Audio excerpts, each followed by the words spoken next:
And Dragon released this kit in the mid-1990s timeframe. Hang on, I gotta get this.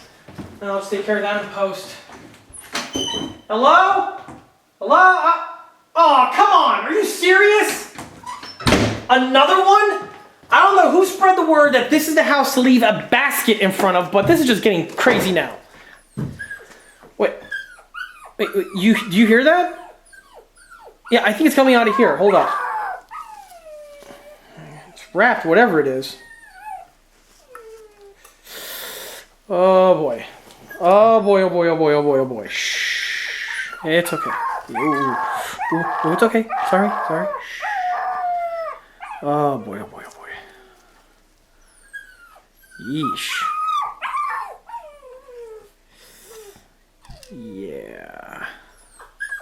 No, shh, it's okay. It's okay. Oh, man. No, we are not doing that. All right, we'll fix you up. Quick, someone get me some super glue and an X-Acto stat.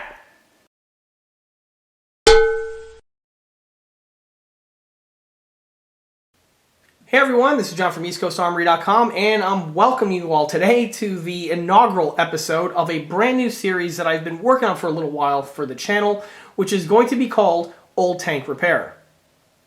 The model that you see here is built for my own personal collection and is not for sale and/or purchase. However, like I often mention in these build videos, I frequently take on commission build projects from models ranging between 1/35 scale and 1/6 scale. For availability and pricing information, that information would be best by contacting me through the email address listed below, which is info@eastcoastarmory.com. This video series here is going to be in a different format compared to my other general model showcase videos, where in those builds I take a model kit that for the most part is a virgin unassembled kit, and I build it up and I basically go over the things to watch out for as well as how to improve upon it. However, for this series here, it's going to revolve around builds that have been already built but have fallen into a state of disrepair, or have been built poorly originally and are in dire need of a restoration.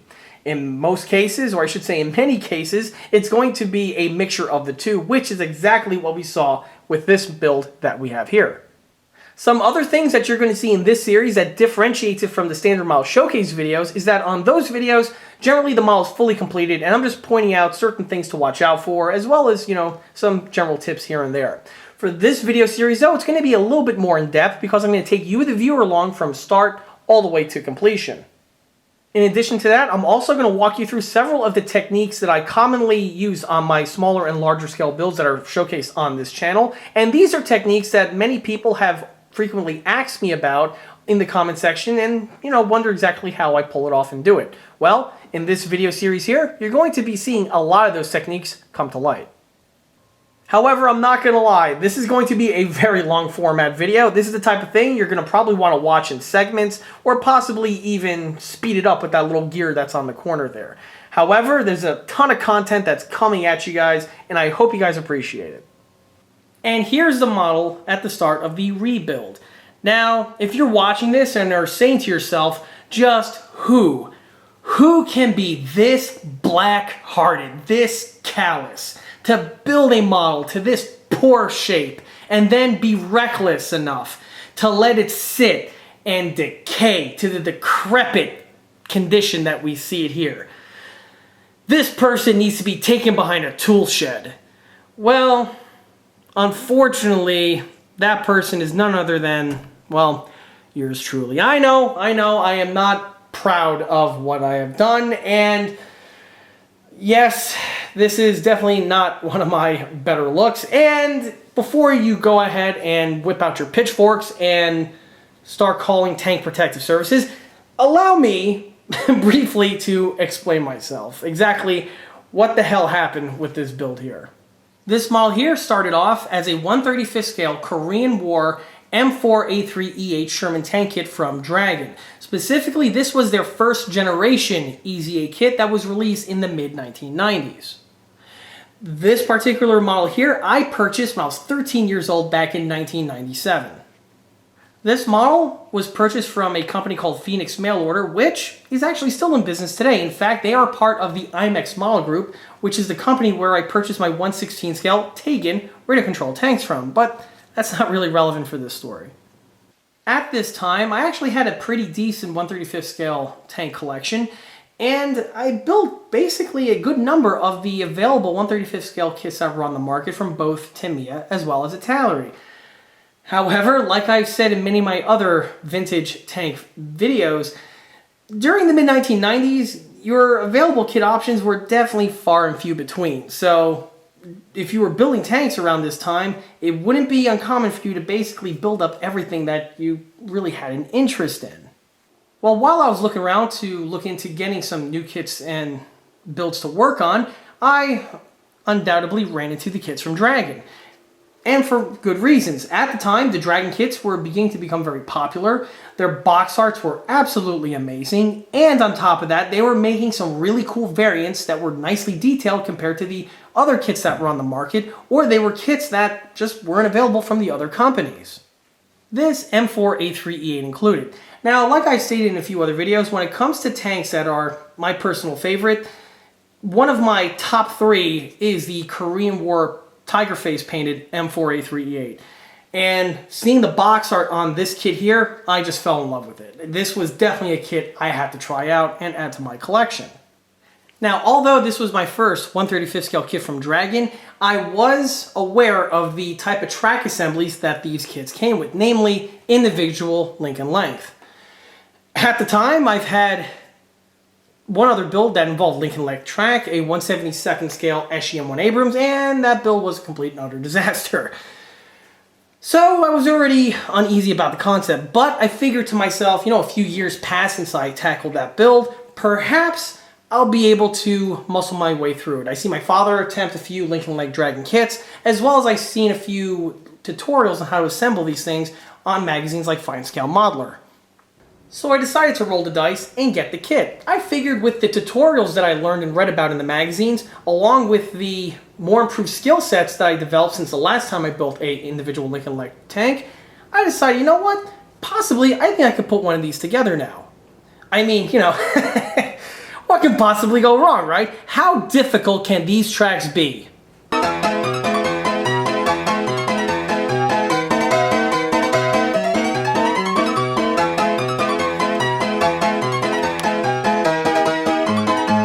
And as anyone can clearly see, these tracks here were a complete and utter abysmal disaster. I mean, it was just so bad. But honestly, that was not the worst of it, believe it or not. That was just a cherry on top. You see, this build consists of several screw-ups combining to one to create one giant screw-up sundae. Starting with the kit itself, you see, the kit was not an original Dragon released kit. Like I said in another Dragon Korean War M4A3E8 build video that I've done, these kits were actually utilizing parts from Italeri. So the upper and lower hull are actually Italeri components. What Dragon went ahead and did was they recycled the Italeri upper and lower hull to save on tooling costs, and then they went ahead and just created really a conversion set to make it into an M4A3E8.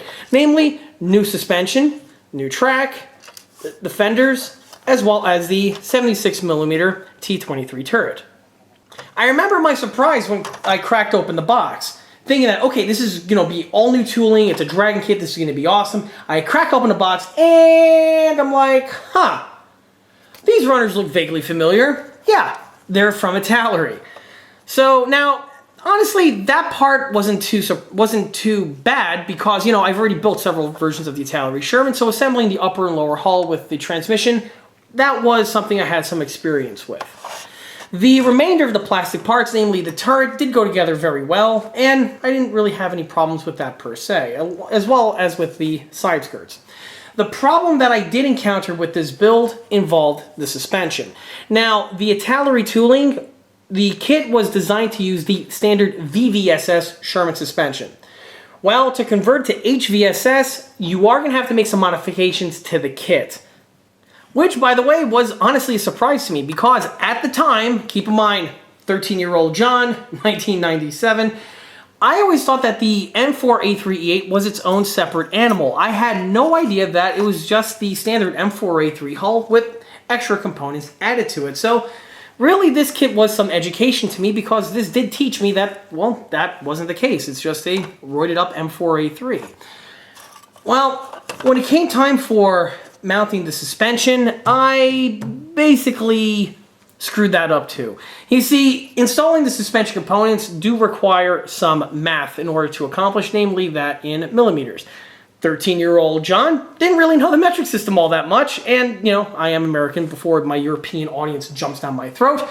I am an American, and we don't really learn the metric system too much over here, so the metric system basically might as well be written in Greek, and on top of that, I didn't really care. I just tried to wing it.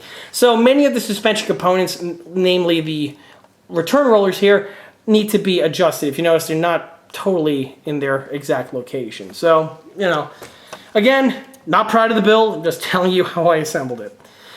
Some other components, such as the mount for the VVSS, were not thoroughly deleted by myself. At the time, I didn't really have access to power tools, namely a Dremel, in order to take care of the thorough deletion of these systems here. So on this build, I basically just mounted the HVSS over the Italeri sections, thinking that it shouldn't cause too much of a problem.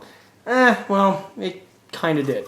Oddly enough, you're able to still build a tank even if you do that. It's a bit chunky. The VVS, or I should say the HVSS suspension sets from Dragon are not beginner friendly, or I should say 13-year-old friendly. They do require some hand fitting in order to properly get the springs unit here to fit inside of its mount and for everything to get fitted together. Also, with the way the HVSS is designed, and I believe I also mentioned this in the other video, the way it mounts to the back plate here is a very frail assembly. So if you don't properly install this right, it's just not going to fit on and it's just going to cause some issues. There is definitely a lot to be desired with these HVSS sets. Again, like I mentioned in the other video in more depth. I mean, look, this here should point it out to you. You can see how poorly these units fit onto the arm. Here goes the HVSS arm, and it is literally sitting on the shelf when it's supposed to be flush with it. So, oh boy. Anyway, moving on from there, I should say one positive thing that I did do was on the mantlet. On the Dragon mantlet, the hole for the optic and the machine gun are in their incorrect locations, and they're actually mounted in reverse. On the model here, I actually had the foresight to delete the molded in ones and make brand new ones out of small lengths of tubing to better give the piece some accuracy. And oddly enough, this exact same procedure I basically polished off and utilized on the other Dragon Korean War Sherman that I built, you know, many years later. So if you're watching that video and wondering where I got the idea to do it from, this is your boy right here. Moving on from there, another place where I screwed up this build is with, I really am ashamed to show this, but I'll show it anyway, the quote-unquote cast textured surface. If you look on the transmission cover, as well as the mantlet, it'll look like that famous M4 76mm Sherman that was used as a range target that you see a lot of pictures of on the internet. And, well, what you're seeing here was done by myself. You see, at the time, my father and I read an article in Fine Scale Modeler magazine where the individual talked about adding cast texturing to surfaces like this, and his procedure was to take a Dremel and basically drizzle it all over the surfaces, somehow giving you the textured look. First and foremost, that technique is crap. Don't do that. It's just a way to ruin your surface. It doesn't look like cast texturing. Instead, it looks like you took your Dremel and went all over the surface. So there are better ways to do cast texturing. That should not be one of them. Well, unfortunately, I use this type of procedure on this model, giving it this lovely pitted surface that we see here. Now, this is something that I've unfortunately did to several other builds during this time. Luckily, most of those builds I actually rebuilt over the years, and the first thing that I address is removing this disgusting pitting that I've done. So, expect to see that on this build here. In addition to that, you'll also see I added well beads all over certain surfaces. Like on the two halves on this turret, I, at the time, thought that the Sherman turret halves were considered two pieces that were welded together. Joke's on me, they're actually a single piece of cast texturing. A lot of times you will see a seam line running these two sections here, but that's from where the two mold seams join up. You know, I didn't really know anything about casting at the time, or the Sherman for that matter. On the hull, you'll see on these sections some weld beads that were chiseled into the surface, again, with the Dremel. This is something that I'm going to also improve upon when I dig into this rebuild. And then that brings us to the markings. Now, the decals that were supplied with this kit were utilized out of the box, but they're a bit of a, I don't want to say a disappointment. They do give you the eyes and the mouth, but they're missing the nose section, which is present on the box art. And this year I actually painted myself with doing it freehand. And again, you know, give me a break, I was 13 years old. My painting skills weren't exactly where they are these days. So that's basically it. Now, when I built this model, I was literally ashamed of it the second I put the last brushstroke on. It's one of those things where I built it, I went through the motions, I finished it, and I'm like, crap, this model sucks. this model is abysmally terrible. From there, the model went into the shelf, and that's literally where it stayed, forevermore forgotten about for a number of years. Then, a few years later, I needed space, so I took this one out, since, again, it was not something I was particularly proud about, and left it outdoors in my shop, and that's where it sat for another almost decade or so. Well, the other day, I was actually cleaning up the shop, and I ran into this abysmally bad condition model here, and decided, you know what? I'm gonna do right by it, and I'm gonna rebuild it. I'm gonna rebuild it, and it's gonna look a million times better than the way it does now. Now, most people seeing this will probably just throw it into the trash, but I could never do that. It will be a cold day in hell you'll see me ever throw a model in the trash. It's just, forget it, it won't happen. You could bet the house that will never happen. So I'm gonna go ahead and embark on the journey to fix the wrong that I made all those years ago and get this tank fully repaired. However, before I do, I just want to point out one interesting bit of detailing. That's this little bit of equipment that we have here on the roof of the turret. This here was something that I actually scratch built, and it doesn't look like much now because it's been thoroughly trashed, but this was the 50 caliber travel lock. In fact, I actually made the piece fully functional. The piece is made from strips of brass, and oddly enough, this design here, you can see how it morphed into my 1/6 scale travel lock design, which first started off in an all-metal form, just like this one here, evolved into being made from resin, and nowadays is made entirely of 3D print. So even back then, I was looking for a way to soup up these models past their original kit format. From the travel lock, this now brings us to our antenna bases, or what I passed off as an antenna base of the period. And again, this is something that was common on my builds of this era. Basically, it was made from a length of dental wire that was mounted to the model, and then for the antenna base, I honestly thought they were just a simple coil spring like you see here. So I'll take some wire, wrap it around a nail, and then slide it in place, giving me my antenna base. It was done to both antenna locations because why not? Two's better than one. And another thing that was interesting, just showed you just how little my knowledge of Shermans were at the period. On this bulge that we have here, which is the fan blower, we have this little bit of equipment. Well, as we all know, or if you watch any of my videos, you'll know that this little bit of equipment is the storage pintle mount for the 50 caliber machine gun when it's not in use. However, at the time, I didn't know that. I always thought that this bit of equipment here was just another antenna base mount. So I actually added an antenna to this location over here with its little spring. Obviously, everything got thrashed over the years, but it just shows you just how little I knew of Shermans of the period. But again, you really need to start from somewhere, and you're basically looking at the ground floor. Now, when it comes to rebuilding the model, obviously the entire suspension is not going to be salvageable. One, it's missing a boatload of parts, and two, this track is just total trash. So this is going to be completely deleted and amputated from this build. Now, luckily, in recent years, there are HVSS drop-in solutions, namely from AFV Club. This set here is actually kind of old. These came out in the, I want to say mid-2000s time frame, possibly early 2000s time frame, give or take. And they are just exactly what it entails, a HVSS drop-in installation for 1/35 scale Sherman tanks. This suspension here was recycled by AFV Club and was utilized on their M40 self-propelled gun kit. The suspension, from what I remember from building that kit, is very nicely done. It's very nicely detailed and is actually somewhat functional. If you see here on the back, you can see how the sets go together and with the way the pieces can be made functional. Now, I do want to point out, one thing I learned about AFV Club functional parts is that they are functional in theory. The problem is with the type of plastic that AFV Club uses, they tend to be very, very frail. So although it claims to be functional, you really more or less want to avoid doing that. These pieces here, by and large, are designed to be for static use, and I don't recommend using them if you're going to be playing with your model. But since this guy's going to be just a basic desktop display piece, this suspension here is going to be plenty fine for my uses. Now I'm going to go ahead and open this up just to reveal the kit contents.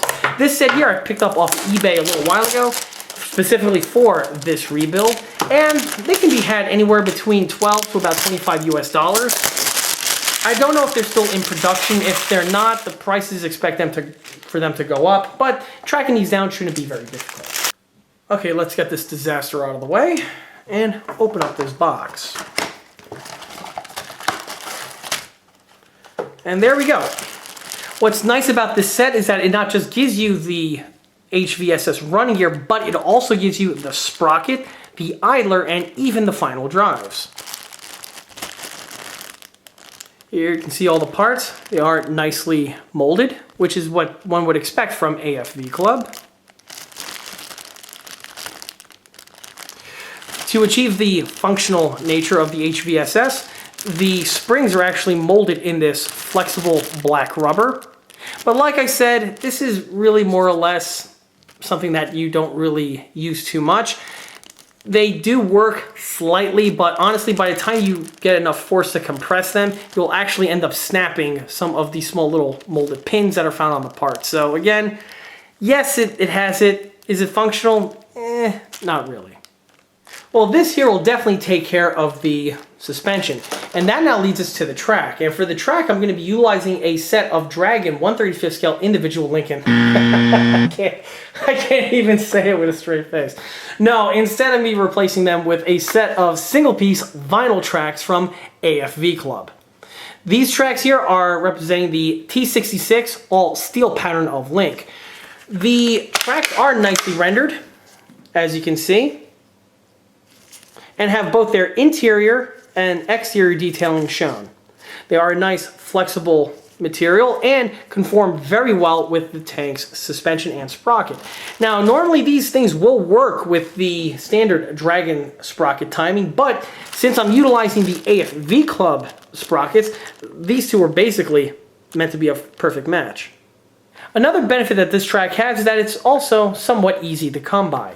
These tracks are found on Amazon as well as also on eBay, and when found, retail for really affordable prices, anywhere between, I think, 9 to 15 US dollars, possibly just a smidge more, but other than that, they are very affordable. Well, before I can actually start the rebuilding process, the first thing I need to do is thoroughly remove and wash away this disgusting, thick, clunky layer of dust. To do this, I'm going to need to give the model a bath. In another 1/35 scale model showcase video that I did a little while ago, I discussed briefly the solution that I use to de-dust an older model that's getting rebuilt. To create my solution, I'm going to utilize the following ingredients. First and foremost, and the most important, is warm water. The water obviously is what's needed to help wash away and dislodge that clunky, chunky layer of dust. With the water being warm, this has an added effect of help dislodging some of the old glue joints that need to be popped off in one way or another in order to help the rebuild process. Now, when it comes to the water, you want it warm, but not scalding or burning hot. If you're boiling the water, you're going to have some problems. First, it's dangerous when it comes, you could burn yourself.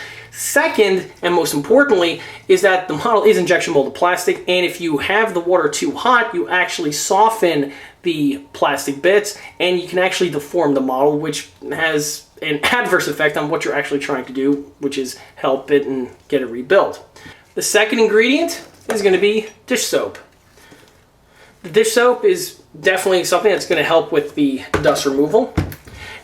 While on a similar topic, I'm going to be utilizing some Simple Green. Now, I've seen a lot of other individuals on YouTube where they exclusively use Simple Green for their models and also some old toy restorations.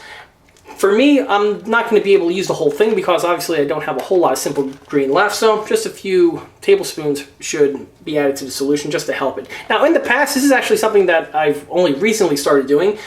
When I used to do these builds a number of years ago, I've had some just good results with just using standard dish soap. So the two hand in hand should be able to help with this build. Now, another ingredient that I'm going to add to this solution that's different compared to some of the other ones that you've seen is some Windex.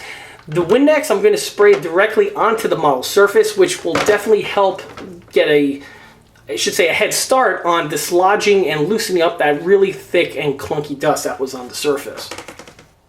As you can see, not all dust is created evenly. This is that really thick, sticky, nasty stuff that just water alone isn't going to get it fully dislodged. If anything, it will just bead over the dust and you still have that fine, impossible layer to get off. So the Windex is definitely going to help alleviate some of that. Finally, we need, of course, a big plastic tub, but on top of that, I have some random, small, heavy bits of metal. The reason for the bits is to help the model submerge. The model needs to be fully submerged in order for all of the soap and the warm water to have an effect on the surface. And one thing about these plastic models is that they do have a tendency to float when placed in a water bath like this. Well, to start the procedure, first thing I'm going to do is load up the model with the bits of material. Now, I do have some details on the inside that broke off over the years, but it's not really relevant.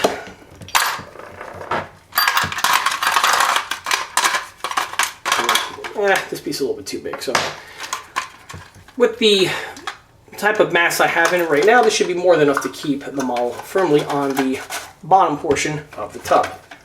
All right, let's go ahead and fill this thing up with water and start adding the solution. Once the water is nice and warm, you can fill up the bucket. Now you want to have the model fully submerged, so fill the container up accordingly. With the tub now filled up with warm water, you're basically on the clock. So at this point here, I'm going to add the dish soap, some Simple Green, and from here, it's now time for the start of the show.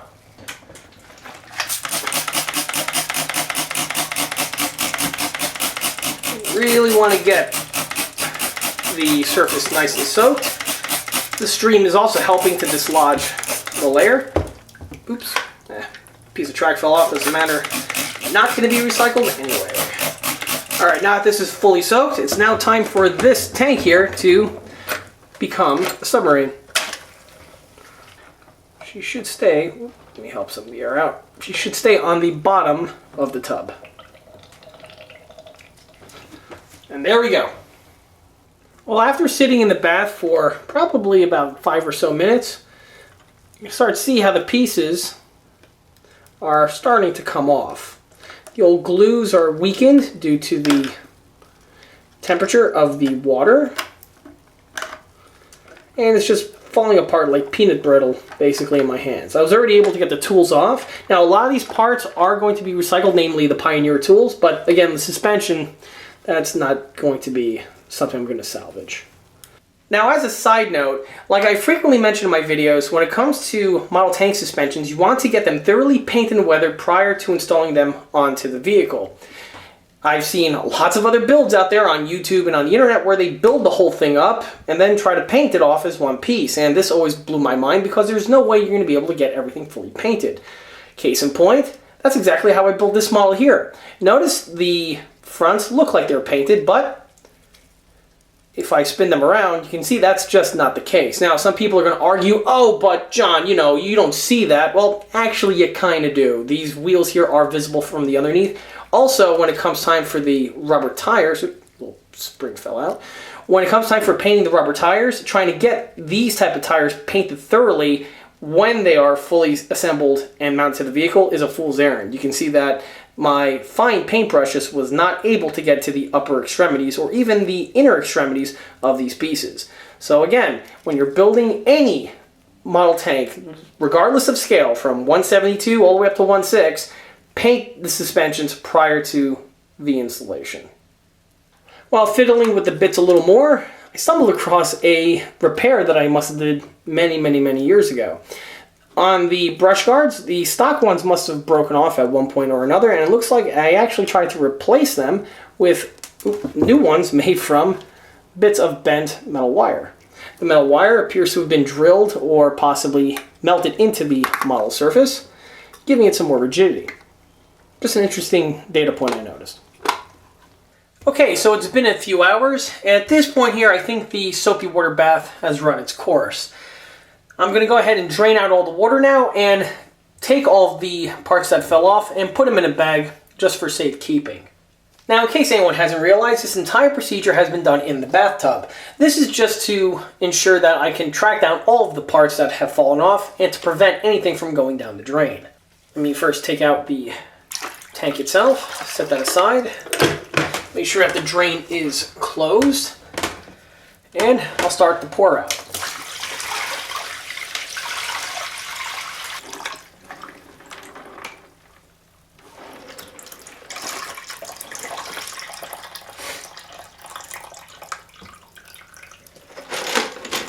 As you can see, the procedure did help with dislodging a bunch of parts, but there's still some floating around now in the tub. I'm just going to pick all these pieces out and then drain the water.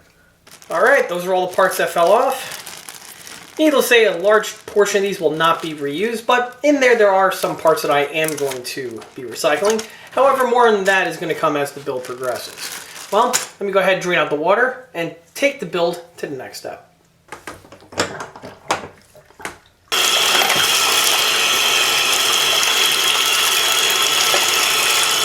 Here's the model now back at the shop. Here you can see exactly how much dust was removed off of the surface, and you can also see exactly how many components had fallen off during the washing procedure. From here, it's actually going to go into its secondary bath.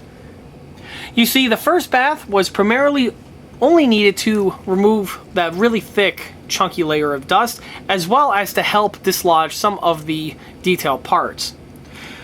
However, the second bath on this build is going to be needed. First and foremost, the secondary bath is going to fully remove all of the markings that are still remaining. You see, although these are water slide decals, when I built this model, I actually went ahead and dull coated the entire vehicle. If you add dull coat, this preserves the decals and makes them a lot more robust compared to just leaving them on the model surface, where after some time they can just wither and blow away. In addition to getting rid of the markings, it's also going to help remove a lot of the surface paint on this build, because I want to apply it in a much more thinner manner than I did back when I was a kid when I built this model here. Now, the next step is going to be something that I've never done before, and it's going to be a new procedure for me to learn. You see, I have stripped paint off of 1/35 scale models before. In fact, I actually have a video on a rebuild that I did where I need to do this exact same procedure. However, on that build, the base starter kit was an all resin kit, and because of that, I was able to use some very harsh and yet effective chemicals to thoroughly remove every ounce of paint from the model surface. On this build, however, I'm not going to have that luxury. Because this model is made out of polystyrene, those chemicals will just melt the plastic on this model, and that's something I just want to avoid at all costs. So in preparation for this build, I actually went ahead and did some homework to find a good viable solution for this application. After doing some Google searching, as well as finding some tutorials on YouTube, it seems that a common chemical that individuals use to strip paint off their plastic models is denatured alcohol. I went ahead to my local hardware store and picked up this nice big can over here. What's nice about the denatured alcohol, from what I've read, is that it is very abrasive for the paint on the model surface, but it will not harm in any way the plastic polystyrene that the kit is made in. Now, I have done some experiments prior to the starting of this project, just to see if, you know, to make sure my ducks are in a row and to prevent any sort of mishap from happening. And so far, it seems to be working as advertised. So I think I could level up to submerge this entire model into its secondary paint stripping bath. For the submerging procedure, I'm going to utilize this 1 gallon bucket that I have here. This was just an empty bucket from my rubber mold work that I had floating around the shop. What's nice about the 1 gallon bucket specifically for this vehicle is that it's just big enough for the tank to fit inside of it. And it's not overly large where I'm going to be utilizing a lot of fuel in order to just cover up the volume. So with this, I should have just enough to fill up and thoroughly coat the model here. Just like with the first bath, the vehicle does have its weights on the inside, just to give it some mass and to prevent it from floating on me. Alright, well, the model's now thoroughly submerged, and at this point here, I'm going to let the alcohol run its course. I'm going to go ahead and put a cover on the bucket over here, and set the bucket aside somewhere in the corner of the shop, just to prevent any sort of mishaps from potentially anyone accidentally kicking it and knocking it over. Alright, so I had the model sitting in the solution now for a little over an hour, and I decided to take a quick peek at it, see how the progress was going. And I must say I am very impressed with how the solution has been working. With the aid of this paintbrush over here, I was able to clean up some surfaces of the vehicle, as well as basically dissolve any decals that were still remaining on the model surface. I also want to point out that this chemical here is no joke.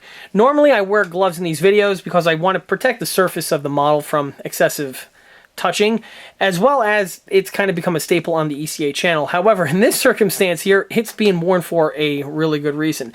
This chemical, on the few times it actually has made contact with my skin, did burn it a little bit. I didn't have any serious burns or anything like that, or any other type of flesh wounds, but it was something that did feel uncomfortable on my skin. So, I'm wearing gloves here just to protect my hands, and if you're using this chemical at home, I strongly recommend you taking the proper safety precautions. This includes gloves, eye protection, and possibly a respirator if you're in an enclosed space. Alright, let's go ahead and take the model out. I want to point out that this model here was originally painted with Tamiya acrylic, olive drab, and it was then dull coated with the Tester's Dull Coat spray paint. And as you can see, it just washes right off. Now, Tamiya paint is usually pretty susceptible to alcohol type solutions, like isopropyl alcohol, but this is the first time using the denatured alcohol, and it definitely just cuts through it in a much faster rate compared to the rubbing alcohol that I've used in the past. You can see that little nostril section I paint on, it literally just peeled right off. Like it kind of looks like Deadpool right now, but yeah. Oop, there we go. Now, I am getting some damage on these little struts over here. This was to be expected. When you're stripping paint, it is a very abrasive type procedure, and it's not uncommon to get a casualty or two. Luckily, I think I have a few of these units on hand. If not, I could always make a mold of it and cast any replacements if need be. Here you can see the original color of the plastic popping out, which is this German gray coloring. And you can also start seeing the Dragon tooling plastic coming out, which is this gray coloring that we have up here. And voila, looks practically brand new. All right. This is something that I've been eagerly wanting to do now for the last 20-something years, which is to get this model now fully rebuilt in a more appropriate manner than I did when I was 13. So, before I do that, the first thing I'm going to do is going to tear down most of the external details on this model so that I could go ahead and prep the surfaces where I can commence then the rebuild.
Well, I'm having a hard time trying to chip the parts off with the razor blade, so I'm going to take the next step up and start utilizing a Dremel high-speed bit. I have no intentions on recycling or salvaging any of these bits here, so thoroughly amputating, removing them with the Dremel is going to be perfectly fine.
Well, as you can see, the removal process amputated both the HVSS suspension parts as well as the molded in slabs for the original locations to mount the VVSS.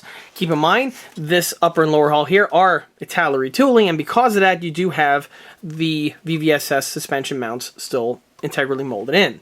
Dragon themselves requires you, or suggests, that you remove these sections in order to mount on their HVSS suspension parts.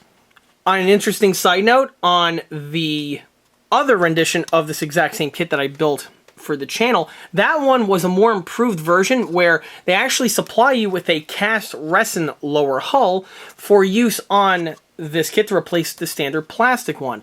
The idea was with the resin one, all of these modifications have already been done for you. The VVSS locations are thoroughly amputated and deleted, and the locations for mounting on the remainder of the HVSS suspension parts are integrally molded in, so it does speed up the process of building one of those models.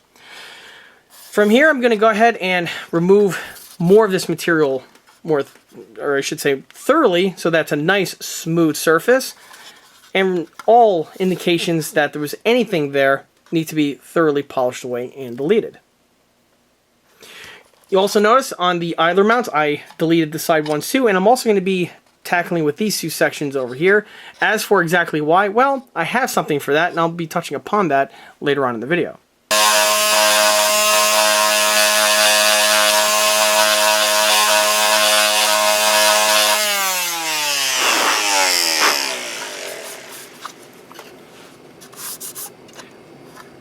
Well, with the use of the palm sander, you can see how efficient that was at smoothing and squaring off the surface at hand. I did go a little deep in a couple spots here or there on the side hull. This will be addressed with a little bit of red putty, and then it'll just be hand sanded till it's nice and smooth.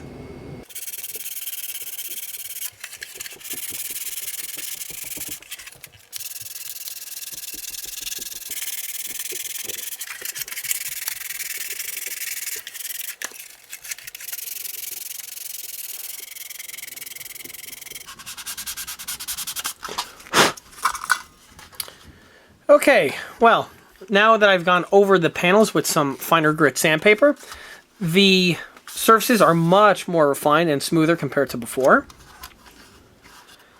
On the front here, I basically cauterized the entire front plate because it was just filled with glue marks and broken bits and pieces. So I went ahead and just laid waste to the whole front, and from here I could build upon with more details.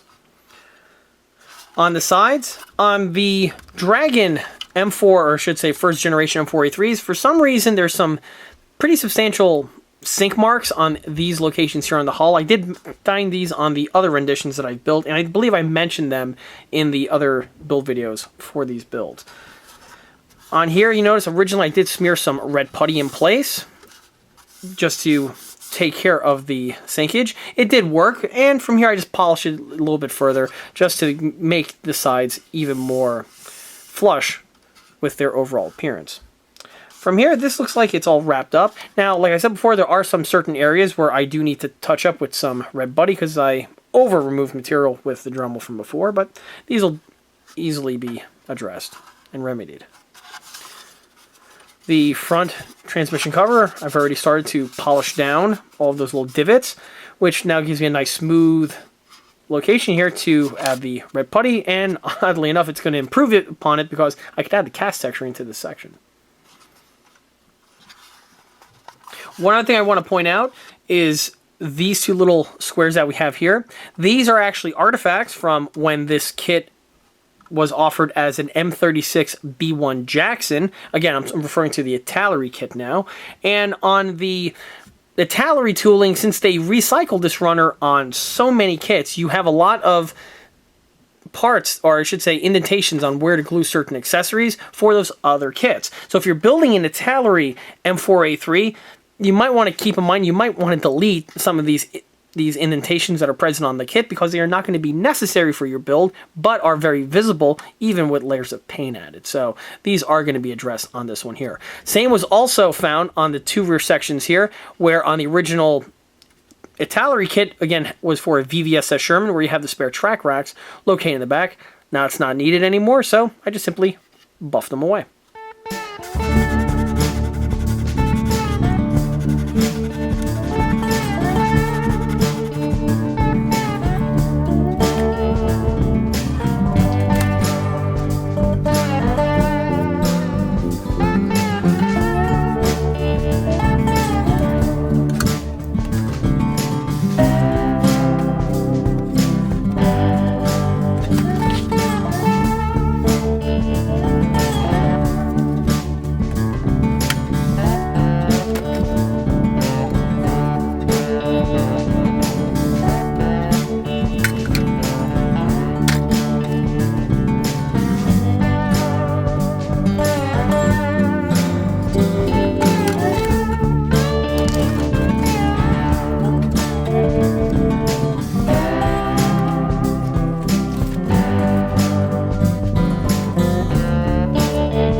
Well, looks like all that hard work paid off because the bodywork is now fully wrapped on the lower and the upper hull. All the little divots from the part removal procedure have all been filled in. And other blemishes have also been blended away. Okay, what's going to be next is to repair this horrendous faux cast texture job that I did when I was a kid, and I'm going to replace it with a modern technique that I use for my cast texturing. Now, a common question that I get is, John, how do you achieve your cast texturing, and what material do you use to achieve it? Well, basically, it's a pretty simple procedure, and it's one that I've used on basically most of my scale models, from small scale to my 1/6 scale scratch builds, or Armortech builds for that matter. And basically it's going to be done the same way you see here done on the sides. Now this was done during the bodywork phase when I was applying the putty. I just added a quick smear here, and that's basically how it's done. It's a very simple procedure and actually yields some really nice results. To do it, I'll utilize this red glazing spot putty. It's the same stuff that I use for the regular bodywork. And for the applicator, look no further than your bare hands. Now, on most surfaces, I tend to just use my fingers, but if I need to get into a really tight, small little surface that I just can't squeeze in there with one of my digits, that's when I'll use some kind of an applicator like this little paint or sculpting spatula like I have here. But for something like this, with this nice broad area, I think my hands should be perfectly suffice. Well, without further ado, let's do this.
And once the putty dries, you will now have your cast texturing.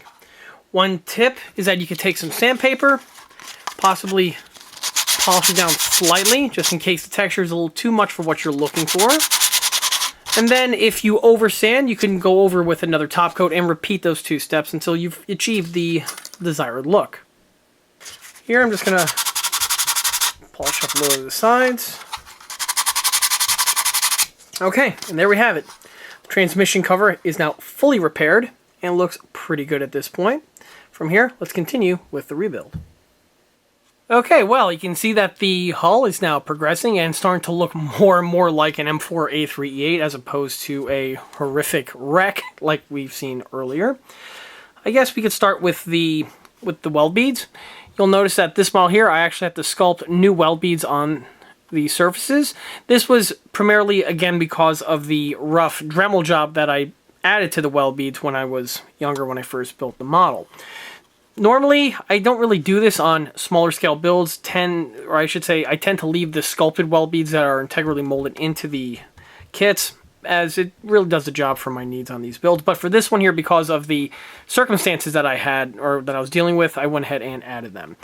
Normally on these builds, I usually just add them, however, in these two locations here on the front because they are absent on the old school Italy retooling. And I added in the same format that I usually do for these smaller scale ones. On that note, you can see on the front section here, I added some more cast texturing as these bow sections would be casted on the real tanks. Now you notice I use a different type of application compared to the front transmission cover that I recently showed. The reason for this was because of the tight sections as well as some of the molding and details found on these sections over here.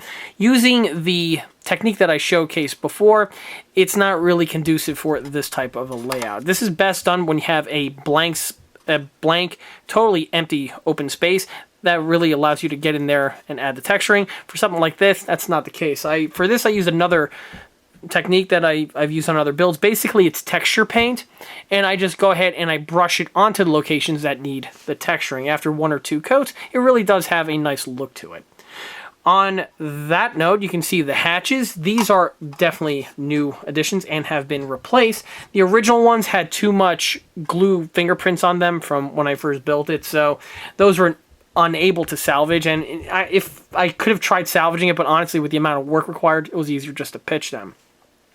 Now, luckily, I had 2 spare late pattern M4A3 or late pattern Sherman hatches on hand in my decal box, I should say my spare bin, and you're going to see that being a recurring theme on this video. This is a good time to mention, whenever you're working on plastic scale models, never throw out your spare parts, because you'll never know when they might come to actually help you on a build or two, and that's definitely going to be the case with this.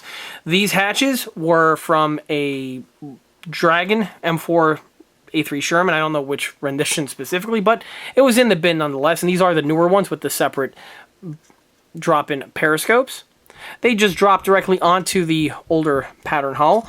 They're a pretty decent fit. Like I said before, the newer Dragon tooling Shermans have their roots back to these older Tallery ones, where they basically got the dimensions, but tweaked them and made them more with their own tooling. So these ones here did drop in. There was a slight bit of hand fitting required on the wells, but by and large, it was a nice, simple drop-in installation. The periscope covers, this one here is the original Dragon one. This one here is a new one scratch built because the original one was missing off the runner, so I was able to just cobble one together out of a strip of Plastruct. Moving along takes us to the front plate.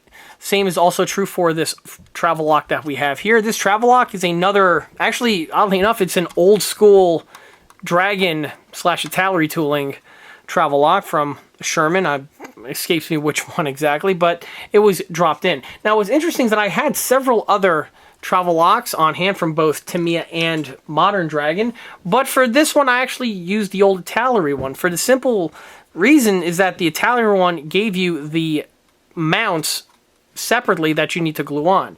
I believe on the newer Dragon kits, these may be molded into the front plate like they are found on the Tamiya toolings. So because I had both the travel lock and the mounts on hand, I just use this one for this build. Oddly enough, I do want to point out that the old school Italy tooling Sherman travel lock is actually a nice piece. They're actually really nicely detailed. They have both their external and their internal detailing, and if you notice, this one here even has a little eyelet found, which if you watch my 1/6 scale videos, you'll know that's how the system actually locks in place, or I should say clamps onto the barrel.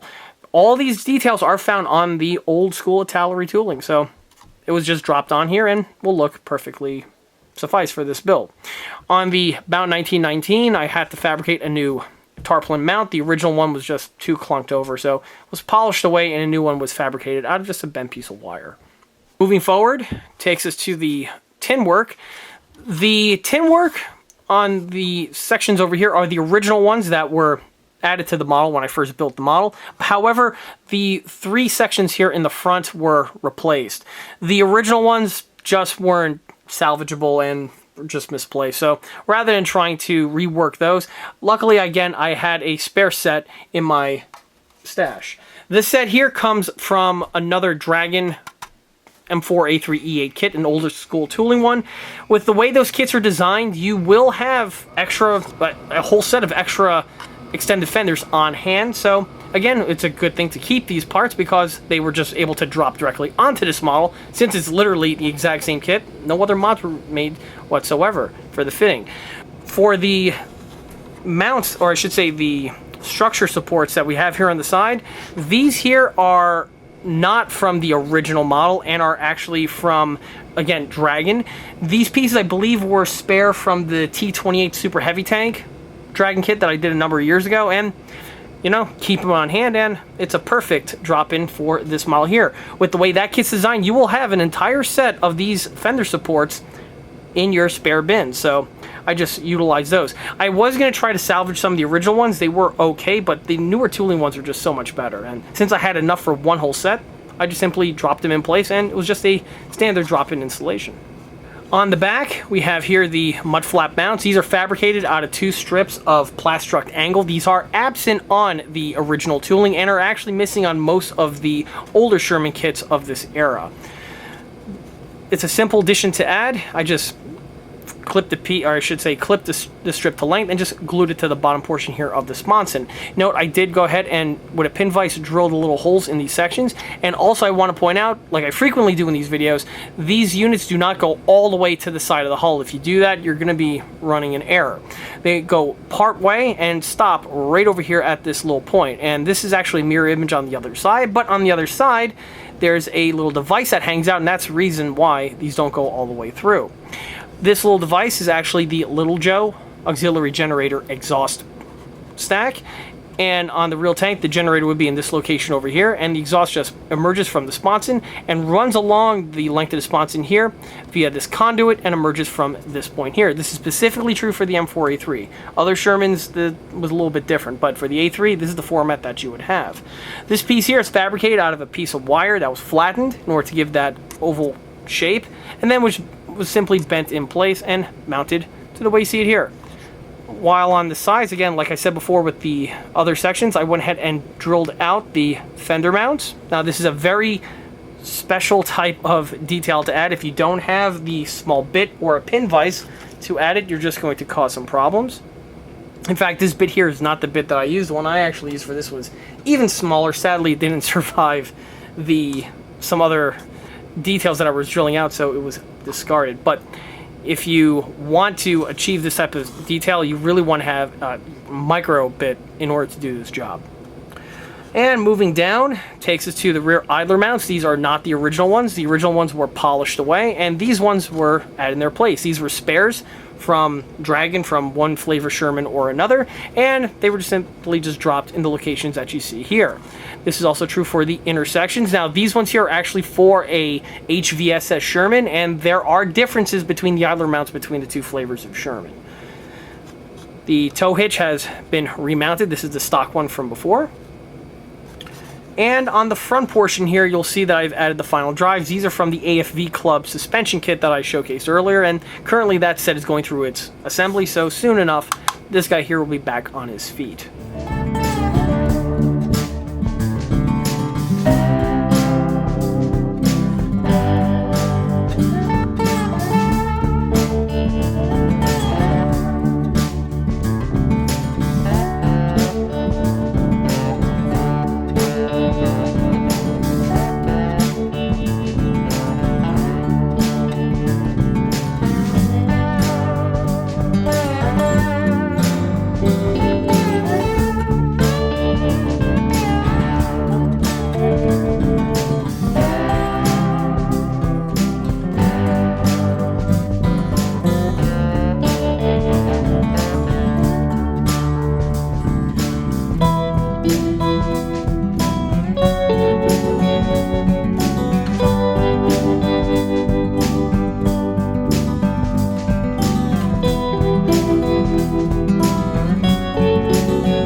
And here's the turret and the hull, now with their final revisions made, and at this point here, the model is ready for repainting.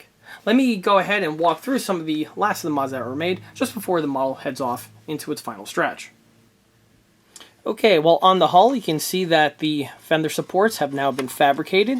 These are made out of strips of aluminum and are just cut and bent to shape and then mounted to the vehicle. This is basically the same techniques that I use on the larger scale models, although on those builds these pieces here are soldered together because they are radio controlled and need to be a little bit more rugged. For 135, that's really not going to be the case. From there it takes us to the headlights. Now these are new replacement features because the original ones did not survive the rebuild process.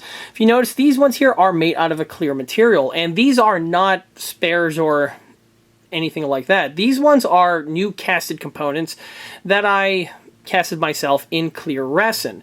The pieces themselves are dragon pattern of headlights that I had from another build that I was building a little while ago. During that build I went ahead and made a mold of the component because these headlights are something that can be lost quite easily, so I figured I might as well make a mold and keep on hand in case a need like this ever arose. This was done for not just the bow headlights but also the rear taillights in the back. When it comes time for painting, I'm going to carefully wash some paint away in certain areas, revealing the clear resin sections, which will give the model a little bit more of a pop compared to just, using standard type of paint for replicating the lenses. Also, on the front, you can see the remainder of the brush guards. These are Dragon components that I had in my spare parts bin. I just simply took them off the runner and used them as is. On the headlight brush guards, you'll notice little canisters that I added. This is, part and parcel for Sherman tanks. I always had the little canister found on the sides of the brush guards. On the more detail end, I went ahead and added the little hooks on, or I should say mounts on either side of the front hull. On the real tank, these would be used for side view mirrors, which would be mounted in place when the tank would be in its transport mode. These would be removed, of course, when the vehicle would go into combat because of their obvious frailness. On the machine gun section, you can see a new 1919 was mounted. This is a Dragon spare piece that I had on hand, left over from, I believe, their M26A1 Pershing that I built a little while ago. The intake top portion. The original one did not survive the rebuild process, so a new one was fabricated out of a thin piece of aluminum. It was bent and cut to shape and just mounted to the way you see it here. On the headlights, or I should say on the periscopes, you'll see that they have brush guards now fitted. These brush guards are 3D printed components that are found on shapeways.com. I have the link to the vendor listed below, and these pieces are highly recommended. They come in a set where you get a ton of them. They snip away very easily with the use of a clean cut snip like this one over here, and mount on without any problems. They are, again, highly recommended, and it's a great way to spice up your 1/35 scale Sherman. A lot of Shermans on the market, namely the ones from Tamiya, for instance, do not supply you with these details, and it's an easy addition to add that'll really spice up your model. Moving along further, you can see the tow cable cleats. These are just pieces of wire that I bent as close to the shape as I possibly can with my tools and then flatten them to give you that better look. They do the job in my opinion and are a step above the original kit supplied ones, which are molded in and are inaccurate because they only molded into one side. It's a bit on the flatter end, and having them in these two sections over here definitely improves the look of the build. Going on further takes us to the lift hooks. Now the lift hooks in the front are spares that I had in my spare bin. I believe they are Italeri pattern, which since the hull is an Italeri tooling kit, they just drop down without any problems. The ones in the back, however, are just made from pieces of wire that were bent to shape and then mounted in place. Regrettably, I did not have any spare Italeri pattern hooks for the rear section of the Sherman, so easily enough to fabricate, however. On the fuel section, or in the fuel filler caps, notice I added their drainage holes. Quite commonplace that I do on these builds, and once the build is completed and painted, you'll see the weathering that gets done to those locations. On the filler, right here, I have the filler for the Lil Joe auxiliary generator fuel tank. This was a spare Dragon Sherman fuel filler cap that I had in the stash. Just dropped it in without any problems. And moving to the back, you can see the rear storage rack. This was the original unit. It was salvaged. I went ahead and did some bodywork, plugging up some injection pin marks on the inner portion. And one thing that did not survive, however, were the little articulated hinge sections found on either end. The original ones were pitched, and these ones here are, again, just straight up spares that I had in the bin. Just mounted them, direct replacement. Speaking of direct replacement, here we have the brush guards for the rear taillights. These two, again, are from the Dragon Sherman M4A2 runner that I had floating around from, I believe, the 105 Sherman build that I did a little while ago, and it's always a good thing to keep your spare parts. On the back, you can see all the little grab handles that have been added. These are made from small bits of wire that were carefully drilled into place and then were mounted. These always are a great way to help improve your tank compared to the stock unit, which generally has a little plastic blade molded in these sections here. Same thing was also done on the bow hatches. The original ones were plastic, but they were far too frail and did not survive the removal process from the sprue, so I just simply replaced them all together with a set of metal ones. That basically wraps up the hull. Everything else I talked about already. So now back on the turret. Here you can see that the turret now has its complete coating of cast texturing. This was done with the same manner that I mentioned before. The grab handles were replaced. One of them, I believe, on the cupola hatch here was molded on, so that was amputated off and replaced with the wire. Same thing was also done with the loader's hatch. The periscope brush guard was fixed, which again was the 3D printed one. This model here, I had a spare Sherman pattern searchlight in my bin. I believe this is a Tamiya pattern one and came off of my early M4 Sherman build I did a little while ago, and just simply used it as is. The pintle mount was the kit one, so I did salvage it, but it does need to be tweaked a little bit. The stock one, in my opinion, is far too tall, so I went ahead and shortened it and mounted it back onto its proper location. I drilled it out thoroughly because the original one had the gun permanently glued on in its place, and this is something that is typically seen on these pattern of Dragon Sherman kits. I just drilled it out with a pin vise, which helped the piece and will allow me to insert the new 50 caliber once the model is fully painted. Moving along, you can see here I plated over the one location for the antenna base. The portion underneath was pretty drilled out, or I should say chewed out, from the last antenna wire that I had affixed, so I just plated it over. And on this tank here, it's only going to get one antenna base, so the way you see it is definitely an improvement from the way it was before. For the antenna base, I'm going to be utilizing the turned CNC brass MP48 antenna base from Panzerart. I've used their antennas in the past before and are highly recommended, and always are a nice way to spice up your American tank. Moving further back, you can see here the 50 caliber storage location has been thoroughly fleshed out, starting with the storage pintle, if I get in focus. The pintle is a spare unit from, again, some Dragon tooling that I had lying around the spare bin. I believe this is from, again, their M26 Pershing series, which the runner was spare from another Sherman variant that I built a few years ago. Dragon, as we all know, loves to include spare runners from other kits in order to get one or two pieces. But again, it's always good to keep all your spares. The barrel clamp and the receiver clamp are all fabricated out of thin pieces of aluminum that were carefully snipped to shape and bent, and really do improve the look of the rear portion of this model. As we can recall, the stock model does not have any of these bits or accessories that are included.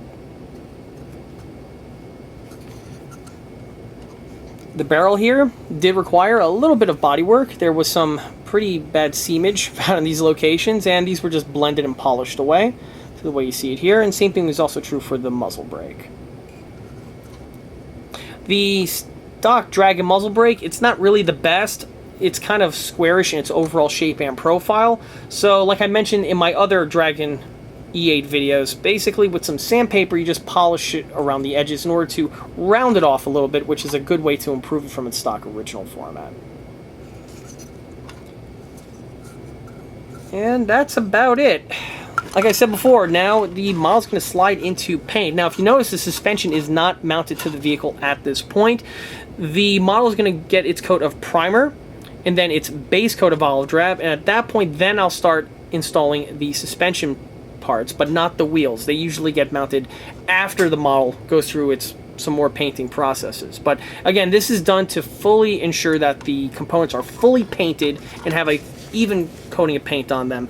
Otherwise, like I often say, you will run the risk of having areas that the paint does not get to, which will inevitably hurt the build. I don't care what anyone says. If you build one of these models, any tank model, not necessarily a Sherman, but Tiger, Panther, it's actually worse on those builds, and if you build it with the entire suspension fitted, you're really kneecapping yourself, because you will miss areas and the paint will not get where it needs to go, and you will find a little angle when you're viewing your model, and you're going to see it clear as day. So, best way to avoid that, pre-paint the suspension prior to mounting to the build. But one thing I forgot to point out was the model's pre-paint prep work. You say that 3 times fast, and then get back to me.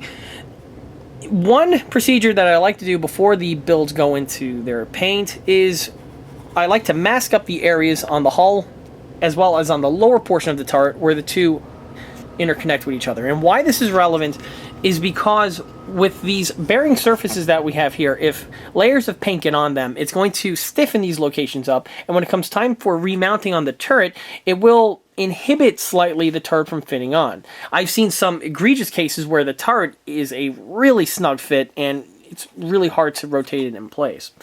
Why this is relevant is, again, not just for the ease of the turret rotation, but you can possibly cause damage to some of the details on the turret. If you're trying to rotate the turret, you're grabbing it with your hands.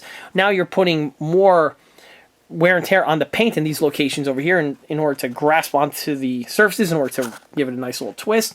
But also, you can run the risk of, again, breaking some surface detailing. And that is something that I have seen happen in the past. Also, with the paint building up in these locations over here, when it comes time to turn the turret, a lot of times the layers of paint are going to start peeling and scratching off, and it's going to build up little balls of clunk, and it doesn't really look very good. So one procedure I do to prevent that is I just take some masking tape, layer it in this type of manner over here, and with a knife, I'm going to go ahead and cut the extra off, just like this. It's okay if you go off the line a little bit.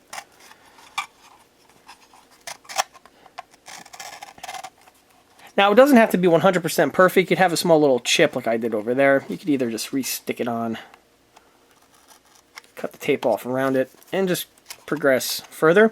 It's just that you don't want to have tape over, or I should say you don't want to have paint over the entire surface of the bearing, because that will cause some issues. And this is something, again, I do on all of my 135s, and really all of my builds in general, even my 1/6 scale ones. Alright, and there we have it. This fella here is now ready for its prime and paint work. On the turrets, I like to basically either, depending on the size of the turret, most of the time I could go with the tape technique, or I could just stuff them with paper like this. That works too. And I'm going to probably mask up these sections over here with ribbons of tape, and then go ahead and snip them off so it's a little bit neater and easier for me to paint. Well, everyone, take one last good look at this model in this configuration, because this is the last time it's going to be seen in this format. After this point, it's going to be painted. By the way, pay no attention to the 1/6 scale V100 in the background. That's the subject matter of another video series on the ECA channel. Focus, people. This is the model that we're referring to right now. Now, in order to paint it, a lot of beginners and novices will just take the paint directly from the bottle of whatever company they're using, be it Tamiya, Model Master, Humbrol, what have you, and just apply the paint directly to the model surface. And theoretically, you can do that. I've done that in the very distant past, but it doesn't really yield some good results. It's best to have some sort of a primer on the model surface prior to the addition of the paint. This will make the paint adhere 100 times better and more easily done compared to just using the paint direct. And this is, again, true for everything from Model Master to the Tamiya to even my latex paints that I used to paint my 1/6 scale model counterparts, all of which need some kind of a primer on the surface. Now, what to use as a primer? Well, you could go to your local hobby shop and pay up the nose for specialty primers, or you could use auto body primers. Me personally, for 1/35 scale static models, I go with basically the pleb end, a can of El Cheapo spray paint, flat black, 90-something cents, can from the Home Depot. Walmart spray paints are good for this too, but this is what I use to thoroughly paint the surface of the model. Now, a lot of people do this for shading. They actually take their airbrush and they airbrush the corners, making it darker, and then they go with several lighter shades of green or whatever to get the surface. I'm not a fan of that technique. I really don't like that. I personally like to paint my models and weather them as they would like in real life. So you would have the model, it would be its coat of olive drab, and then from there you add washes and edging and do other techniques to it on top of the base coat in order to simulate the weathered look. You ask 4 different modelers how they like to do things, you'll get 4 different answers. This is my technique. So from here, flat spray paint, flat black, and in order to do that, you'll see that the tank is actually being suspended on a wire like a dead fish. This is the best way to do it because you get to suspend the model and you get full access to get the model thoroughly painted. In fact, here I have the turret that I painted just prior to filming this take, and you get to see it in this configuration. The paints are still or almost dry, but you can see exactly how thoroughly painted the model is, and this will yield some fantastic results when it comes time to airbrush on the base coat and then the weathering coats that come afterwards. So enough chit-chatting. This fella here is going to start metamorphosizing. With the vehicle going into paint, I might as well talk about some of the paints I'm going to be using for this build. Now, a lot of people ask me in my videos, John, can you do some painting tutorials, what colors you use? And I don't really like going into painting tutorials because really, I kind of wing it on a lot of builds. You know, I have 2 or 3 techniques that I alternate and I try different things here or there. So to do a painting tutorial is not really something I had a whole lot of interest in, but I can go through some of the basics. For instance, for the base coat for this build here, I'm going to go in with a darker shade of olive drab compared to the normal shades that I use for the World War II era of vehicles. This vehicle here, it's going to be really a 1945 era vehicle, and also since this vehicle was used in Korea as well, vehicles with this type of shade of olive drab are going to be more commonplace compared to the World War II shade. Having said that, if I could paint this tank with the World War II shade, that too would be perfectly okay, and is something that I could roll with. Now, for the actual paints itself, like I say frequently in my videos, they are my own custom mix that I cobble together. I see an illustration or a color photograph, I get some paints, I make my own color, I make a swatch, and then I have it reproduced at a hardware store like a Home Depot or a Lowe's. For most of the individuals out there who just use off-the-shelf paints, for something that has a very similar hue and tint to this shade here, you could roll with Model Master Green Drab. That's a very close match to what I have here. Now, one thing I do want to point out, at the filming of this video, it was just announced that Rust-Oleum, who's the parent company of Testors, are going to be killing off the entire range of hobby paints. This includes little Testors bottles that have been ubiquitous for model makers now for the last 50 plus years, and that also sadly includes Model Master. If you are an individual that uses Model Master paints, and I'm talking about even myself because I have used them in the past because they do have several hues and tints that are really cool and really specific for certain applications, you might want to get while the getting's good. Buy the paints now. However, one alternative that you can do is after you purchase the paint, take some cardboard or plastic, make a nice color swatch on it, and then you can take that paint to the Home Depot, have it scanned, and boom, now you have basically an infinite amount of paint for a lifetime for how much builds you're going to be doing. Granted, the color is going to be a different material because the other ones are enamel. These are, of course, exterior latex, but the hue, which is the most important part, will be the same, and you can easily make the transition from enamel painting to exterior latex painting. Best part is, you could get either in a gallon form, but if you're not going to use that much, this is a quart form that I have here, and there's also a small sample size like this fella I have here, where for $5 you get a nice little sample paint mixed up, and this will last you, for most plastic models, a very, very long time compared to just buying the little bottles of testers over and over again. So that is something to keep in mind, and that's a quick little tip that I want to point out. Now for the application, of course, I'm going to be using my airbrush. But one thing is, you can't use the paint directly out of the can because obviously it's a bit on the thicker side. So what I'm going to do is basically kind of what the modeling meme is thin your paint. So I'm going to go ahead. By the way, I do recommend getting these little tops over here. They make pouring of the paint so much easier. So I'm going to pour the paint into this Dixie cup. And you can see the consistency. It's pretty thick. So now I'm just going to take some standard tap water, just throw it in. So a little bit. Grab my little high-tech mixing stick here. And just stir the paint until it comes to a consistency that I know will work for the airbrush. Now, if anyone's watching this and have never done this technique before, this is the type of thing where you're just going to have to go by feel. It's kind of hard to explain. You see it right now. It's still a little bit on the thicker side. It's an improvement, but it's a little bit too thick for my taste. Remember, the golden rule is that it's better to apply multiple thin coats as opposed to one thick coat. And that rule, of course, does have a lot of merit to it. So, mix this guy up. I think we're there. I am going to add just a little bit more water. Again, this is something that's just done by feel. After you've done this a few times, you can basically do this blindfolded. So, and look how much more paint now I have in that cup. That little amount of paint has just become basically an entire Dixie cup full of paint. And also important to point out that after you do this a few times, obviously the leftover paint is just going to be poured back into the can. So after a while, with the attrition, the paint in the can is going to hit a point where it's going to be perfect for airbrushing right out of the can. So that's something to keep aware of as well. Okay. Yeah, I think this should work just fine. And of course, if not, you want to test it on the airbrush. If it's still a bit thick, you just add some water to it and just continue the process until you're happy to where you are with the consistency. Well, here it is. Time to get the model painted.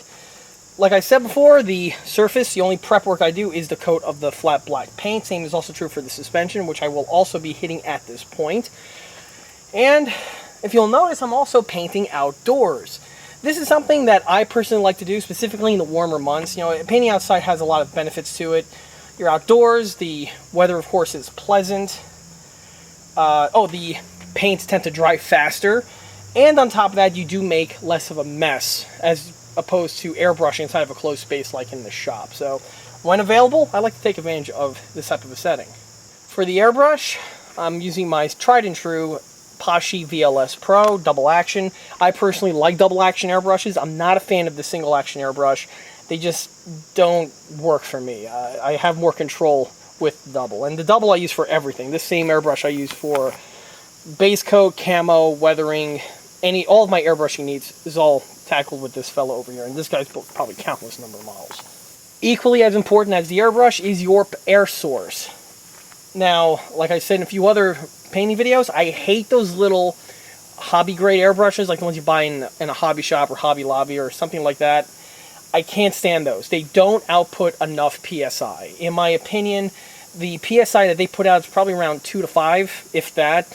And with this guy here, I'm actually running probably about 30 to about 60 sometimes. So you get more control with a hardware grade air compressor compared to the hobby ones, and also they tend to cost less in the grand scheme of things. For air right now, I'm actually using the air compressor that's inside the shop. I just have a really crazy long air hose so I could bring it outdoors whenever I'm doing an application like this. But I'm using a stand-up unit. You can see it in the picture on the side of the unit that I'm actually using. If you're getting to airbrushing and you want to save some money, invest in a really good air compressor. You don't need something as big as I'm using in the shop, of course. You could use anywhere between a 5 to a 10, a 3 to about a 5-gallon unit. We'll handle most small airbrushes, but if you could get a 10-gallon unit, you know, of course, barring cost and space, by using one of those systems will greatly help out. Also, of course, you could use the air compressor for a multitude of things, not just airbrushing. If you have bicycles, cars, whatever, a lot of times you need air for something. Boom, it's good to have a good quality air compressor on hand. Alright, I think I covered all of the bases. Let's go ahead and start painting the model. The area I'm going to focus on is actually going to be the lower hull down here because of the recesses up in here, as well as the lower sections of the sponson. These need to be painted first, of course, because it just makes it easier to work on. And also, once it comes time for mounting on the suspension, those are going to be installed prior to me doing a final overcoat. So let's go ahead and get the thing painted.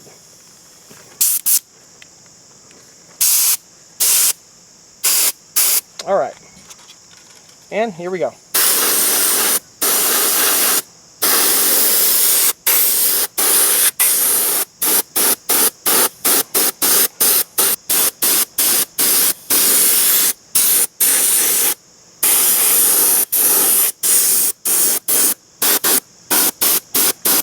When it comes to painting, I like to start in a corner and just move my way from that spot.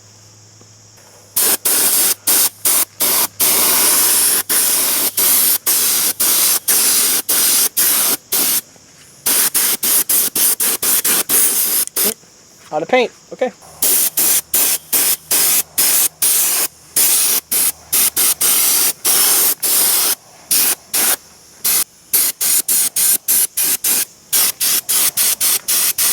Once you go over a few passes, you don't want to labor the point, just apply the coat and move on. Remember, this is watered down with tap water, and if you stay on one point too long, it'll build up enough layers and you will get drips. So you don't want that to happen. Like this, and if anything, at this point here, I'm now going to stop and let the unit dry. I'm going to move on and start painting the underside of the turret and move on also to the wheels that are still left on the runners that I have here.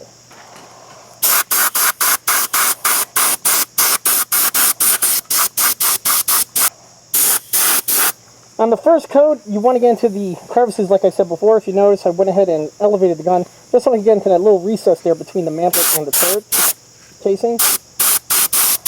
A little flick of a wrist, I could get into this side portion too.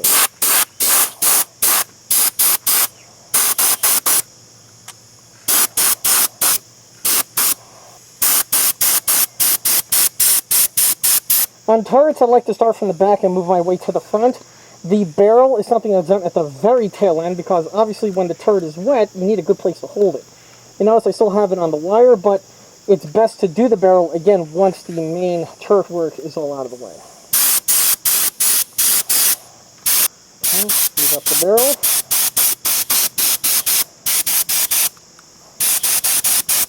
Okay, that is a good first coat. Now I'm going to go ahead, let this one dry, and move on to the suspension.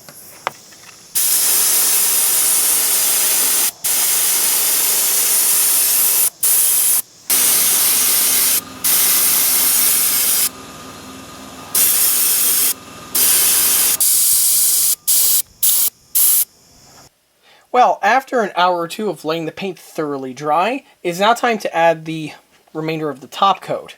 You'll notice that the suspension has been mounted to the vehicle at this time, but not the wheels. The wheels will be mounted after all the weathering is completed because it's easier for me to paint all those little rubber tires found on the HVSS suspension sets while they're off of the tank.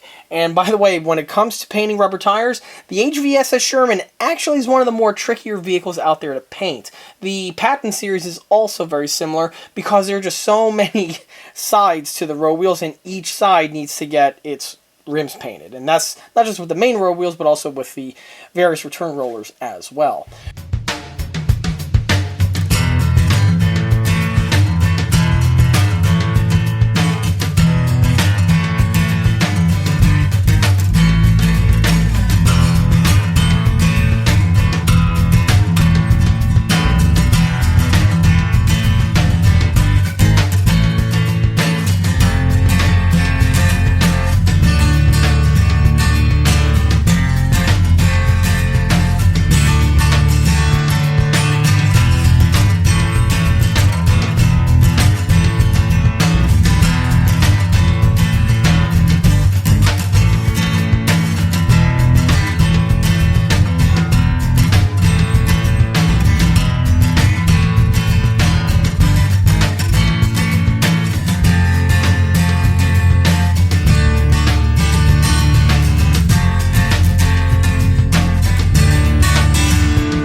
And here we have the model now fully completed. Let's go ahead and take a quick walk around before we go any further.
With the model completed, you can see what the suspension looks like now that it's been fully fleshed out. The suspension is a huge improvement compared to the original state that this model was in at the beginning of the video. Like I stated before, the suspension is semi-functional in that we do have some nice form-fitting capabilities. However, the actual springiness of the suspension units is something that's not really a viable system that are found on these sets. The sets drop directly into place and made very well with the Dragon, or I should say Italy tooling that's found on this kit. One thing I do want to point out though involves the rear idler wheel. As we can recall, the original idler mounts were replaced with a set of newer generation of Dragon HVSS idler mounts, and they go onto the model fairly easily, but do require a slight modification or to fit on the new rear idler wheel. The idler wheel was drilled out so that the hole is a little bit larger so that it accommodates the shaft that's found on the Dragon set. Once this is done, the piece just drops directly into place. Sliding us into the tracks that you see here are the single piece AFV Club vinyl T66 tracks that I showcased earlier in the video. These tracks paint and weather very nicely, and they secure, or I should say time with the AFV Club sprockets absolutely perfectly. The two were literally meant for each other.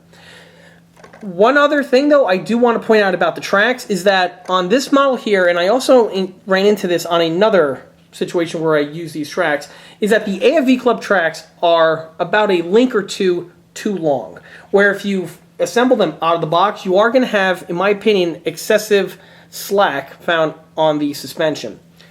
In order to combat this, what I actually went ahead and did was I shortened the track by a link or two. I'm a little hazy on how many per se, because it's been a while since I built this model, but I did have to shorten it by at least one link.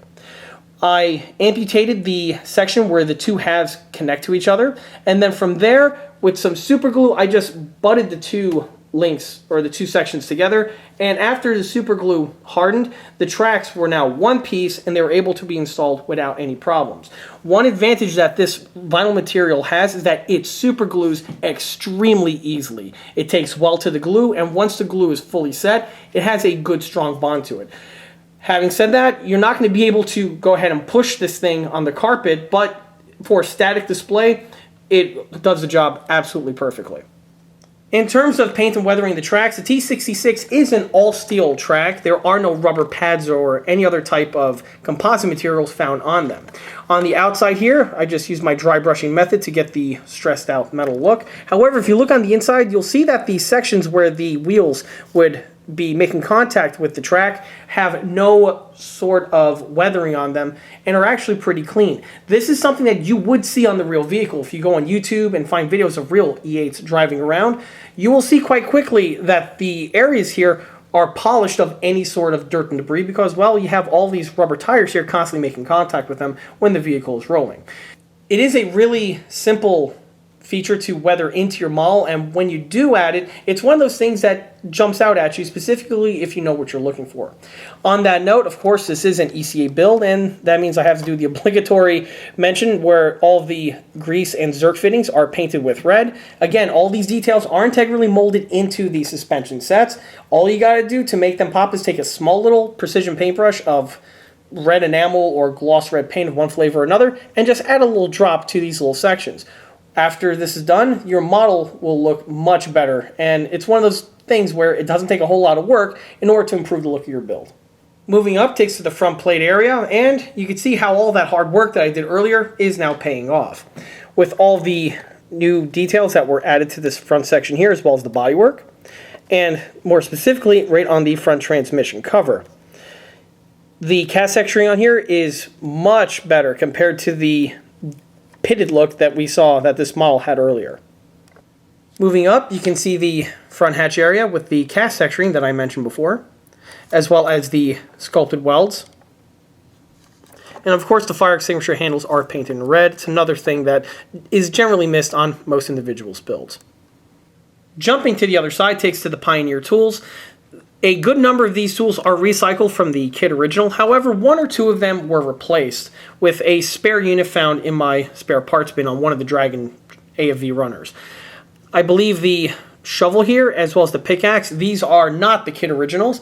The reason why I swapped them out was because the Dragon one have the better detailing molded in for the tool posts, while on the Italeri one, I believe these details are absent. The units just drop directly in place. It's a nice simple swap, and once added, you can see how much nicer they look over the original kit ones. Hopping up now takes to the turret. Just like with the transmission cover and the bow hatch area, you can see how much more improved the turret looks with its cast texturing added. Same can also be said with the mantlet. One thing that I touched upon earlier on in the video, but I didn't really go into too much detail about it, was repairing the mantlet. Like I briefly showed before, if I tugged on the mantlet side to side, one of the portions would dangle off of the other mount. In order to fix this, I had to go into the turret. On the Dragon T23 turret, the bottom portion was sealed off, which was why I went ahead and opened it up with the methods that I showed earlier. With the bottom portion removed, I was able to pop off the original bracket that holds it secures the mantlet to the turret, and remount it on with modern adhesives. Once the adhesive set, the mantlet was repaired, and the way it was able to wiggle off of the mantlet mount was no longer going to be present. While on the underside, another thing that I hollowed out was this portion over here of the blower. With the way the kit is designed, the lower pan has this little lip that extends out, and when you glue the turret together, it actually fuses this section shut. On the real unit, of course, this is an actual air blower, and so this bit of material was removed, leaving it for the appearance that we have here. This is a quick way to improve the look of your old school Dragon T23 turreted vehicles. Although it's best done before the turret heads get glued together. But if you are doing a retrofit like this one over here, the task is not impossible. All you need is a Dremel with a small router bit, as well as a set of needle files, and you can accomplish the same task. With the turret back on, you can see the 50 caliber storage equipment. And this now leads us to the MP48 spring antenna base. This is the CNC brass set from Panzerart, and I have utilized this set on several other builds in the past. This component here is absolutely exquisite. It is an easy way to spice up any American tank build. However, if you're going to be using this set, as well as just any other MP48 spring antenna base, be it the kit original ones or any of the other aftermarket ones out there, for the love of God, paint your insulators. It is ridiculous how often people miss this, and it's a stupid, easy way to make your models look good. All you gotta do is with a swipe of hull red, to me a hull red paint, just paint it onto these little thin sections, and you're basically done. If you want to spice up even further, take a swipe of clear lacquer of one flavor or another, and just brush it on right over it. Once you're done, you will have that nice, beautiful amber look of the MP48 spring antenna base without any other work being required by you. The antenna itself is kit supplied. It's just a nice metal piece of wire. The only thing that I need to mention is that on the top portion and on the bottom portion, there are these two knurled fittings on the real vehicle. On the model here, it's in 1/35 scale, so it's far too small to actually model that piece. But in order to get the look of it, all you gotta do is with a brush of paint, add it to the top and the bottom. The top would be flat red, and on the bottom here, it would be flat dark blue. From the antenna now takes us to the anti-aircraft machine gun. Generally on these builds, I tend to roll with a M2 HB 50 caliber machine gun mounted on an M23 cradle. For this one here, you'll notice that it's a bit different. This is an AN M250. It's still mounted on the M23 cradle. The AN M250 was a lighter version of the 50 caliber machine gun. Note the fully shrouded section here on the barrel. Generally, these type of weapons would be found on things like the B-17 or the PT boats. However, the Army did get a number of them, and although it wouldn't be readily seen on something like a Sherman, the unit can still mount to the standard M23 cradle mount. The way you see on this model here, this is actually a 3D printed component from shapeways.com. The link is listed in the video description below, and it contains all the components that you see on this set, which would include the receiver, the front end, the cradle mount, the ammo can, and even the ammo belt. All of these are printed in HD material and are very nicely rendered. The piece paints and weathers absolutely perfectly and leaves for a very nice and unique addition to your model. What's also cool is that the set contains two machine guns. So in my shop, I have another one of these sets that I'm saving for a rainy day. For painting the M2, it's a very similar procedure that I've used on another tutorial video that I recently posted, only in that was a 1/6 scale M1919A4. For this one here, the big difference is the paint used. On that one, I went with that Krylon, or I believe it was Rust-Oleum dark gray. That material works great for a metal gun, but for this HD resin printed one, not so much.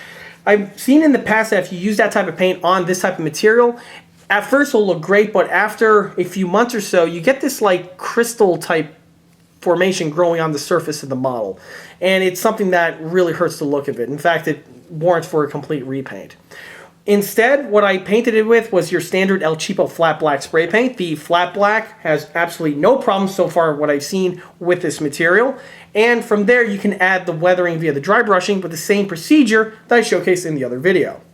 The cradle itself is painted in olive drab, as is the ammo can.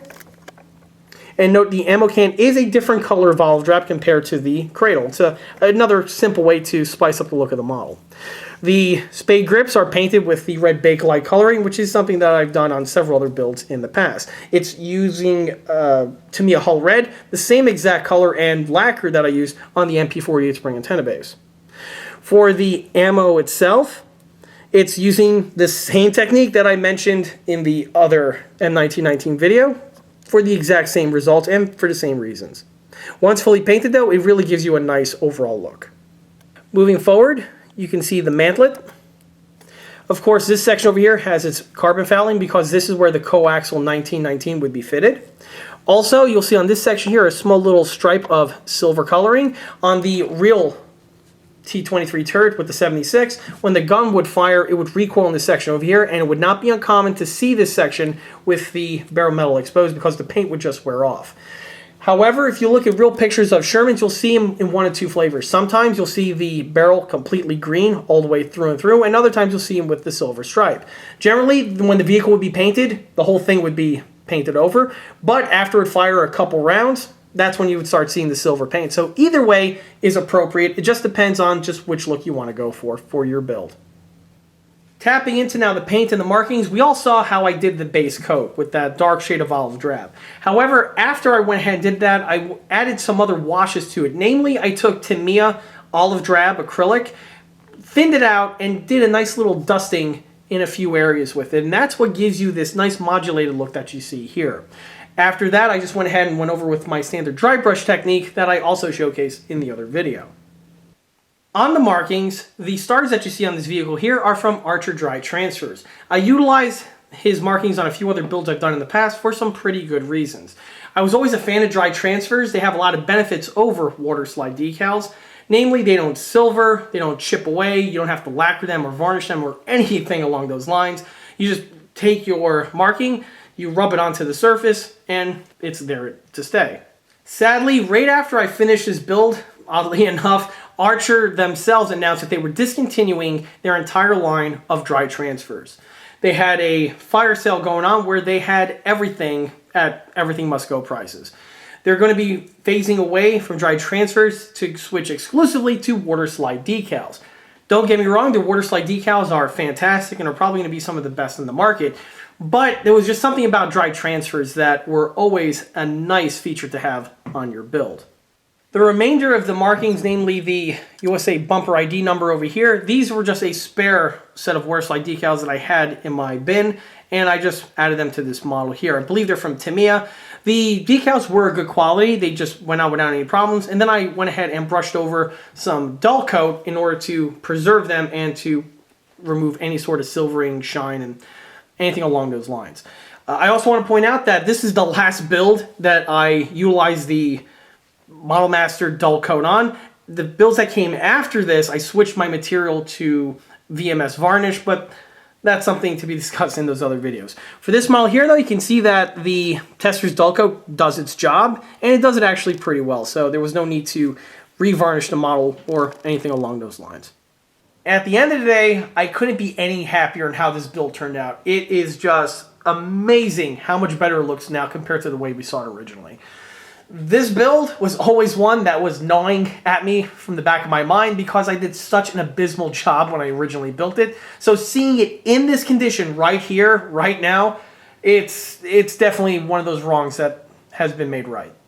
Well, hopefully you brave souls that made it this far into the video are happy with this new type of format, and perhaps it gives you, some ideas or possibly some inspiration for your own builds. If you have an old cruddy build lying around the shop or in your collection, perhaps it's something that has fallen to disrepair, or maybe you just didn't do a really good job on it originally.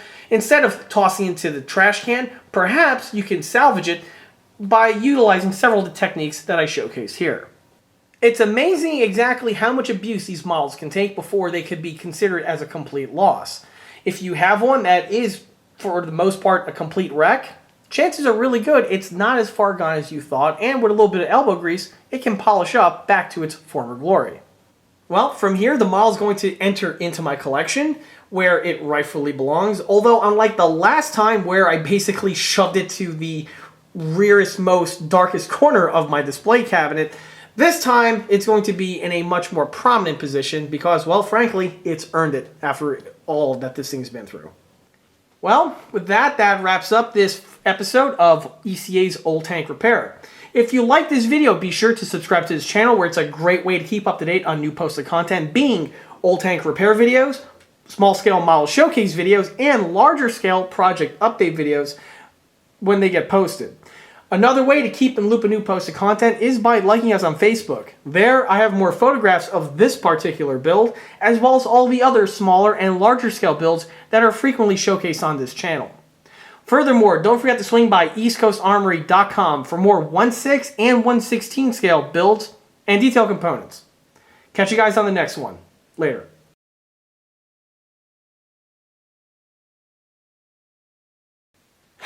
Alright, well, that's a wrap. Let me go ahead and get this one in the display case and then... Oh no.